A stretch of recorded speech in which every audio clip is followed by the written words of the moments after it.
Dans ce verset numéro 5 du psaume 51, le roi David affirme « Ki peshaï ani eda » je reconnais mes fautes et mon péché est constamment devant mes yeux.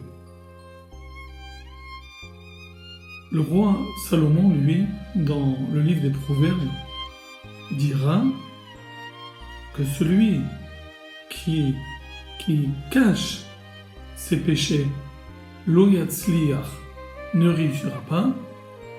Par contre, umodé ve'ozev yirucham, celui qui reconnaît ve'ozev et qui abandonne ses fautes, eh bien yirucham, il s'attire la miséricorde divine, il s'attire le pardon divin.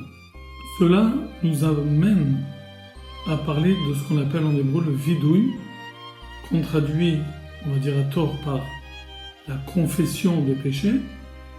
Littéralement, c'est plutôt le vadé, c'est l'expression verbale, la reconnaissance verbale des fautes devant Dieu qui est censé nous apporter le pardon de Dieu.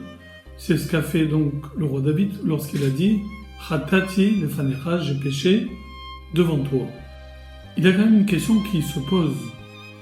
Comment le vidouille, comment des simples paroles exprimées par l'homme, fût-elles sincères, comment peuvent-elles effacer nos fautes, des fautes graves?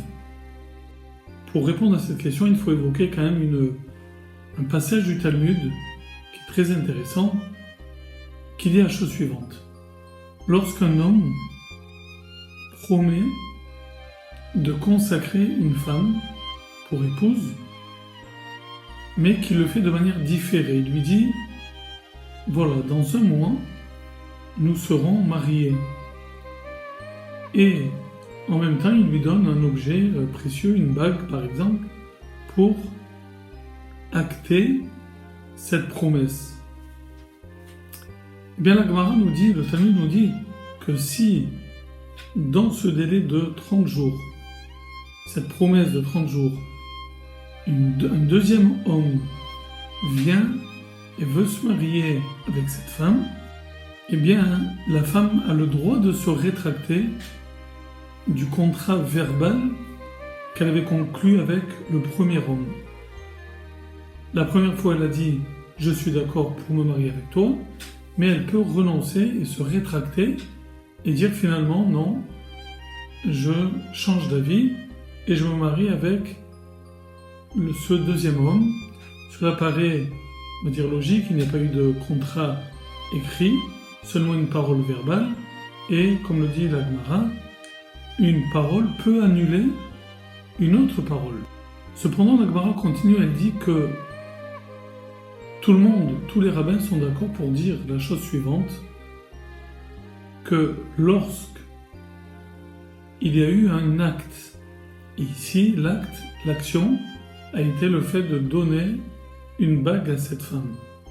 Et dans ce cas-là, vu qu'il y a eu action, tous les rabbins disent que la parole de la femme ne peut pas contrecarrer sa première acceptation et également l'action qui s'en est suivie. Elle a reçu un objet, une bague, il y a eu acte. Donc, une parole annule une parole n'annule pas une action.